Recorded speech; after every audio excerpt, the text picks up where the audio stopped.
அடுத்து வரும் 2 தினங்களுக்கு தமிழகம், புதுவை, காரைக்கால் பகுதிகளில் அநேக இடங்களில் மிதமான மழை பெய்யக்கூடும்.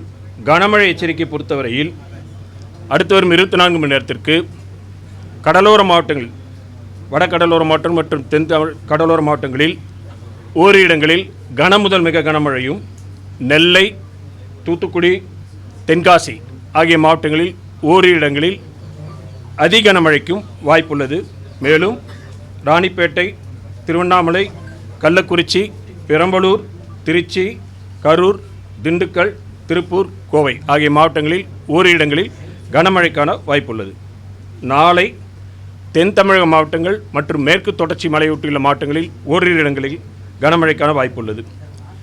மீனவர்களுக்கான எச்சரிக்கை பொறுத்தவரையில் தமிழக கடலோர பகுதிகள், மன்னார் வளைகுடா, குமரிக்கடல், லட்சத்தீவு பகுதிகளில் பலத்த காற்றானது மணிக்கு 35 முதல் 45 கிலோமீட்டர் வேகத்தில் வீசக்கூடும் என்பதால் மீனவர்கள் இந்த பகுதிக்கு இன்றும் நாளையும் செல்ல வேண்டாம் என்று அறிவுறுத்தப்படுகிறார்கள்.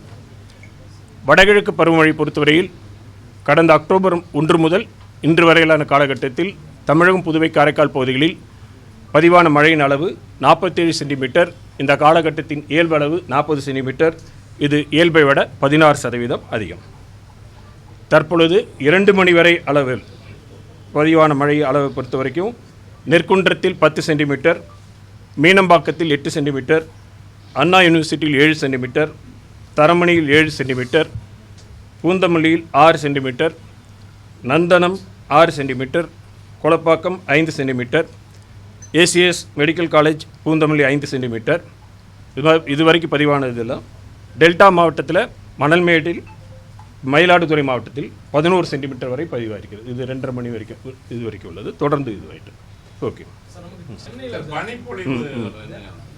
ஒரு சில இடங்களில் வந்து கூடவே வந்து பனிப்பொழிவு காலையில் 2 நாளைக்கு முன்னாடி வந்திருக்கு. இப்போ பனிப்பொழிவு இருக்காது. மழை பெஞ்சிட்டு இருக்கும்போது பனிப்பொழிவு இருக்காது.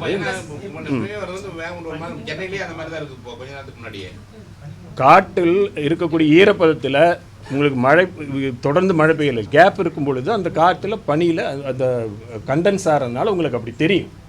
அது ஈரப்பதம் நிறைய அதிக ஈரப்பதம் இருக்கிறதுனால காற்றில் இருக்கக்கூடிய தூசியில் பதியும் பொழுது உங்களுக்கு அப்படி தெரியும். மழை பெய்யும் போது அது இதுவாயிரும், வேஷ் அவுட் ஆயிரும்.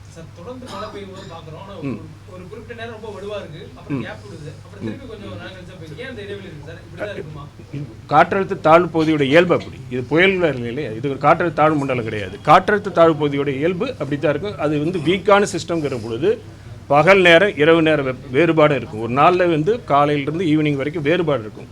செல்ஸ் டெவலப் ஆகணும். செல்ஸ் டெவலப் ஆகும்பொழுது இடையில்பட்ட நேரத்தில் உங்களுக்கு ஏற்ற இறக்கத்தோட மழை இருக்கும். ஆமாம், வலு குறையிறதுக்கு வாய்ப்பு.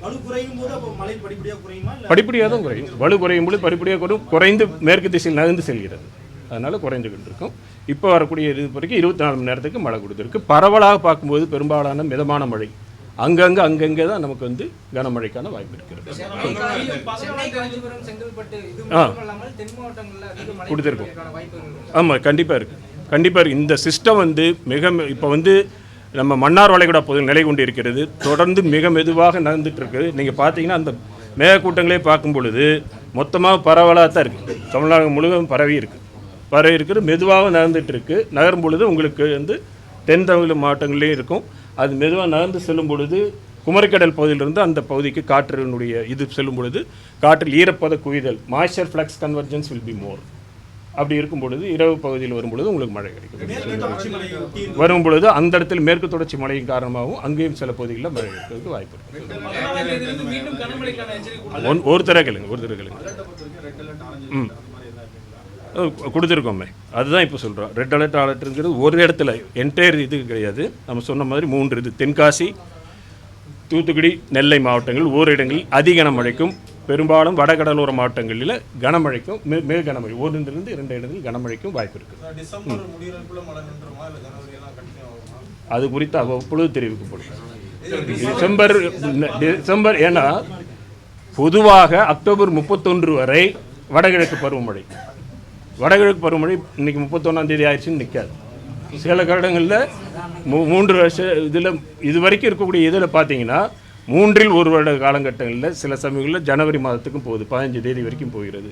அந்தந்த காலகட்டத்தில் அதனுடைய இயல்பு பொறுத்து எக்ஸ்டெண்ட் ஆகும், சில சமயம் சீக்கிரம் முன்னாடி ஆகும். தற்போதைய காலகட்டத்தில் பார்க்கும்பொழுது, கடந்த காலகட்டத்திலாம் பார்க்கும்பொழுது ஜனவரி 5, கடந்த ஆண்டு வந்து ஜனவரி 15 அந்த மாதிரி பொங்கல் வரைக்கும் கூட போயிருக்கு. அது இப்போ ஒரு பை வீக்லி ஃபோர்காஸ்ட் வரும் இல்லையா, அதில் உங்களுக்கு தெரியும் மாதத்திலே மழைக்கான வாய்ப்பு வந்து 15ஆம் தேதி ஒட்டி 15ஆம் தேதி ஒட்டி அந்தமான் கடல் பகுதியில் ஒரு காற்றழுத்த தாழ்வு பகுதி உருவாவதற்கான வாய்ப்பு இருக்கிறது. அதன் நகர்வு, அதனால் ஏற்படக்கூடிய மழை, அது குறித்த விவரங்கள்லாம் அடுத்து வரக்கூடிய இதில் தெரிவிக்கப்படும். சார் தொடர்ந்து பார்த்துட்டு இருந்தால் லாஸ்ட் டைம் வந்து இந்த கணிப்பு விட ஒவ்வொரு நேச்சர் வந்து மாற்றி விட்டுட்டு போயிருது. இப்போ வந்து நீங்க ரெட் அலர்ட் கொடுக்கும்போது திடீர்னு வந்து நீங்க ஆரஞ்சு அலர்ட் கொடுக்குது. இந்த மாதிரி இந்த சூழல்ல எதை வச்சுதான் நம்ம கணிக்க உண்மையான லேட்டஸ்ட் டெக்னாலஜி வரலையா, இல்ல வந்து என்ன காரணத்தினால வந்து நம்மளால சரியான முறையில் கணிக்க முடியல? வானிலை இயல் என்பது முழுமையாக அறிந்து கொள்ளப்பட்ட அறிவியல் கிடையாது. It is not a complete science. இன்றைய தினத்தில் 100% முழுமையாக எப்பொழுதுமே கணிக்கக்கூடிய அளவிற்கு கிடையாது. ஒரு வானிலை நிகழ்வு என்பது பலவிதமான காரணங்களால் நிகழக்கூடிய ஒரு விஷயம். ஒன்றோடு ஒன்று சில சமயங்களில் எல்லாமே ஒன்றிணைந்து ஒருங்கிணைந்து செயல்படும் பொழுது கணிப்புகள் சரியாக வரக்கூடிய வாய்ப்பு இருக்கும்.